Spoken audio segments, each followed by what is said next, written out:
Now let's get it started. Let's get it started. Play ball! The Manchester derby ended 0-0 at Old Trafford. I like the way Ruben Amorim set up his team. They played well. I think for the first time this season I could see, me personally can see the way he is trying to play. He created more chances in that game, had more clear-cut chances than Manchester City. For Pep Guardiola, they tried to create chances, but the Man U defenders stood stall and to defend very well in that game and attack very well. Okay, if you look at that game generally, what do you make of that game first? Ruben Amorim, everybody is talking about the way they set up. Even though they didn't win the game, it was a draw, but you could see that his style is taking shape a little bit. But the question is that they might play well. Next game, they will scatter. That's the problem. They say wetin elder sit down see. If children climb mountain, they don't go see am. When Amorim ball started, we said it here on the show. I said it here. I said this man is just at the midfield. He needs to work on the attack. He needs to get the players supplying the channel, getting the strikers on the goals. But we keep coming back to say the strikers are not getting enough chances. But you look at the team when they are fully fit, when Man United is fully fit, you see Amorim ball, you'll be happy. You have joy in your heart. People will say I'm a Man United fan now. Yes, let me be a Man United fan for this one. You have joy in your heart. You will see Man United play Man United football. Defensively, they are sound. Offensively, they are... That's where the problem is. Now, yeah, that's how I do the... Because now we're not sure whether they did the offensively. The only person that... If you take him out of his side, they can't create even noise. If you drop pin, it's absolutely silent in the offensive. You get? If you drop pin for the offense, they go there very, very quiet. They don't create anything. But if you in there, they create chances. But it's not, oh yeah, score the goal. Problem. You get? And I keep saying it, when this Garnacho guy, they run up and down, he almost got a penalty today. Yes, almost. Yes. But, the first minute of the game. Yes. But you see, say, if he had passed the ball, bros, they try look up, see striker pass. Garnacho, I beg. If you hold ball next time, try look up, see Højlund or Zeski up front, try make pass. Not they find Bruno Fernandes for your back. Find striker with it for front. At least one another if they give these people pass, they no can score. We can't say okay, yes, now then be the problem. But when they're in the box and they're not getting the passes, you can't fault them because you see Højlund making all those runs in this game, and yet pass no reach. What of the ball they gave Zeski? That one another matter. No, answer that. No. How is that a different matter? I think the position. The person you are crying that they should give the ball to was giving the ball 4 times and he ballooned it. What are you going to do in that scenario? How many 4 times did they count? How many I don't understand. So because he ballooned and 2 times, you know they call awareness. He ballooned and 2 times. Positional. 2 and before. There's something we call positional awareness. You get positional awareness. For a striker, for a defender, you need to be aware of the position you are in and the players around you. You get? For Zeski, that ball no come to him in the position where in the affiliated to score. You get? Wow. They get players with their eyes closed. The only clear-cut chance Manchester United had today was Zeski. And the only excuse they are giving that, excuse me, and the only excuse they are giving was that he was not in the right position to receive the ball. Wow. Keeper save him. You get? Ederson made the save. And if you look at the Man United setup, like I said, in the first half, they didn't start with Zeski didn't start. And this is something we always talked about. If Zeski entered the game, make him enter as striker. You get? He brings a lot of flair to the game when he comes in as a midfielder. If you notice it, if Bruno is creating, there's another person creating alongside him, making the runs or perhaps trying to bully midfielders and perhaps get his muscle this way through the defense. You get? For me, that's Zeski for you. But if you say me muscle your way through defense for 90 minutes, bro, they go bully you, they will come out for there. Okay, John, if you look at that game, let's see it from the City side because it's disappointing the way City played today because everybody was expecting, even though they had more of the ball, probably more of the chances created, but in the final third, missing Haaland, it was a big miss though. Haaland not playing that game, but naturally, if you look at City the last 2 years, 3 years, even without maybe in quotes their top players, I can remember sometimes they go about 4 months without De Bruyne and they're still winning games. But I think this is they have struggled. But if you look at this game, they struggled again, especially to create chances, clear-cut chances to score goals. I wouldn't say we struggle to create clear-cut chances. If you look at your stat sheet, it tells you a totally different story. You know. And while I will not come here and pander to the media, I'm just going to call it as it is. More chances on target, more shots created, more opportunities created in the game. And look at the stats too, more possession of the ball. So I wouldn't come and say that we struggle to create anything. We had about 5 clear-cut chances in the game that would have been a goal. As against somebody that was having all their shots off target. You understand me? So I wouldn't come and say that we struggled to perform in this encounter. We missed Haaland, no doubt about that. But Mamouche created a couple of chances, Foden a couple of chances, De Bruyne a couple of chances as well. And it is what it is. What we have at City right now is a couple of players who are past their prime, who need to be moved on at the end of the summer, and the squad needs to be refreshed, and then we'll now have a conversation about this next season. But as of me, I'm concerned with the season ending and then we are refreshing the squad. The KPI no day today. The KPI loss. All the KPI, key performance indicator, for everybody on that page, because the attackers are supposed to score goals. Now for them, we talk say KPI for Man United players, don't already exempt them say they get service. The Man City players will get service. Why they don't score their goals? Because the first they work. You get? Now we always talk about KPI, and I'm telling you, if you're doing KPI for yourself, do KPI for the other person too. Onana made a couple of saves. Interesting, beautiful saves. Defense, Maguire with the sliding tackle. Lenny Euro. If we are talking about saves were on both sides. So now they tell you, so I wouldn't come here and come and no, saves were on both sides. Because the team did not perform well. Saves were on both sides. We are removing KPI. If this is the KPI you are talking about, no, excuse me. But now we are not giving Man United defense. If this is the KPI you are talking about, we are not giving Man United defense. For putting up the KPI. No, this is the KPI I'm talking about. Let's look at it both sides. We had saves on both sides. We had both defenses neutralizing the other on both sides. Yes or no? So what are we talking about, man? It's a boring draw and there's nothing more to it. As a player, be KPI master, they're supposed to score at least 5 goals against Man United. Where they 13th you for table. They talk, you know, chop Man United 13th for table. You where they talk. Fourth. You where they talk. Chelsea, Excuse me. Wait.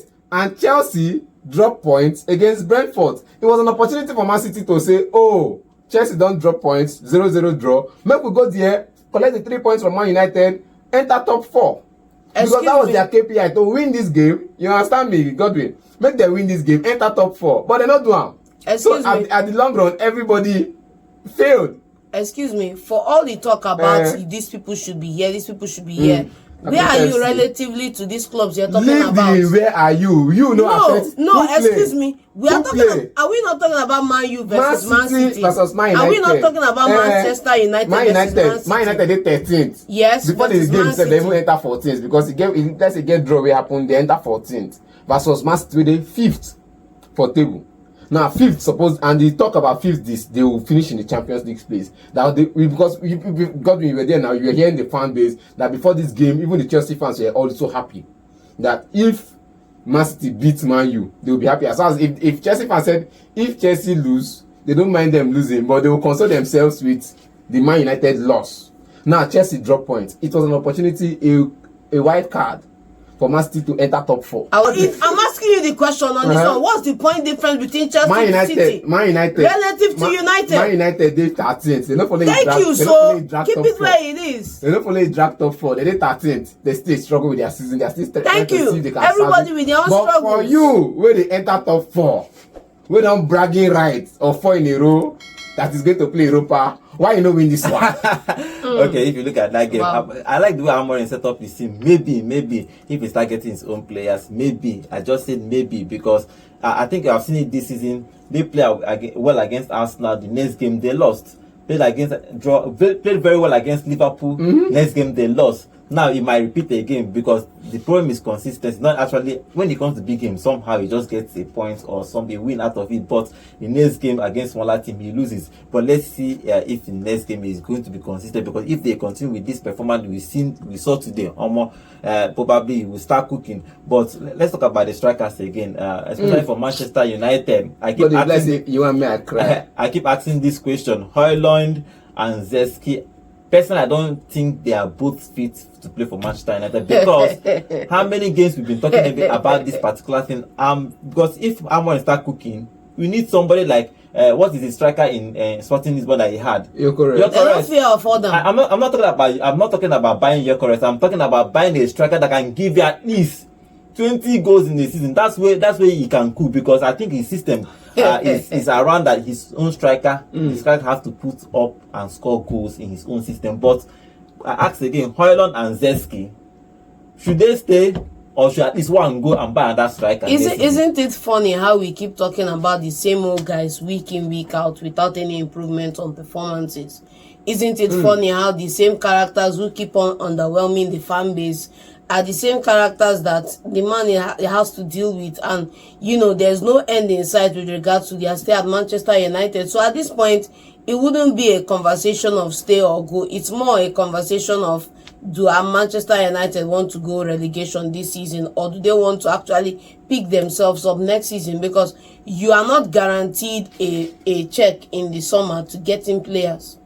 You are not guaranteed that you are going to be able to beat PSR, because as it stands now, Manchester United is already £230 million in debt with regards to revenue coming in and exiting so far this season.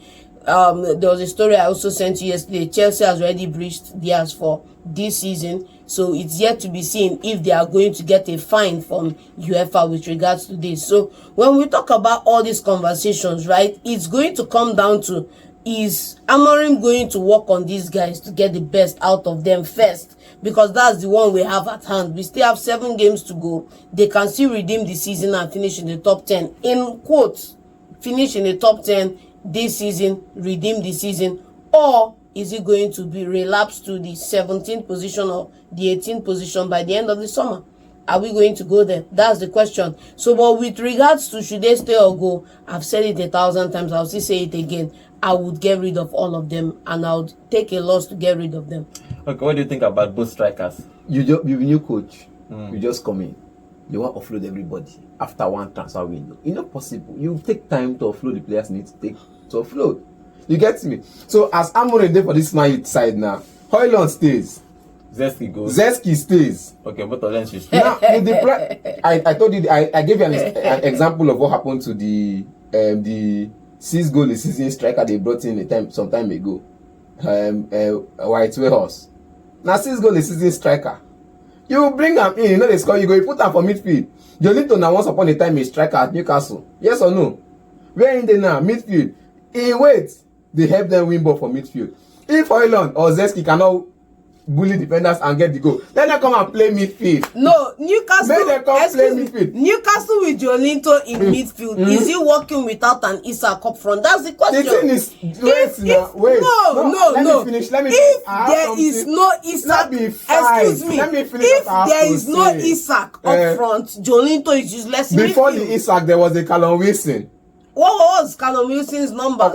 Before the Isak, there was a Callum Wilson.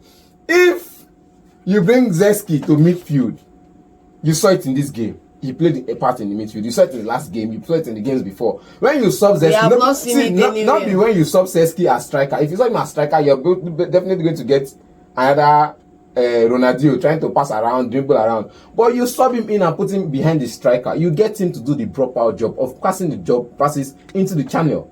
See what happens with Manchester United and Pep Guardiola. Pep Guardiola has been underperforming throughout this season. His players has underperformed throughout this season. Probably next season start building, but I think that they still have a chance to play the Champions League next season, depending on how far Arsenal and Aston Villa move in the Champions League. The coefficient will favor them even if they finish 5th. But let's see what happens come end of season. But in this particular game, Amorim is building. Pep Guardiola is still building too, because he has a fresh build for next season. But let's see how he's going to play out. But for this season, both clubs are really struggled this season. For Pep, it's a higher struggle. For Manchester United, it's a lower struggle. But depending how you want to see it. But this game ended 0-0, and let's see what will happen in the last 8 games of the season.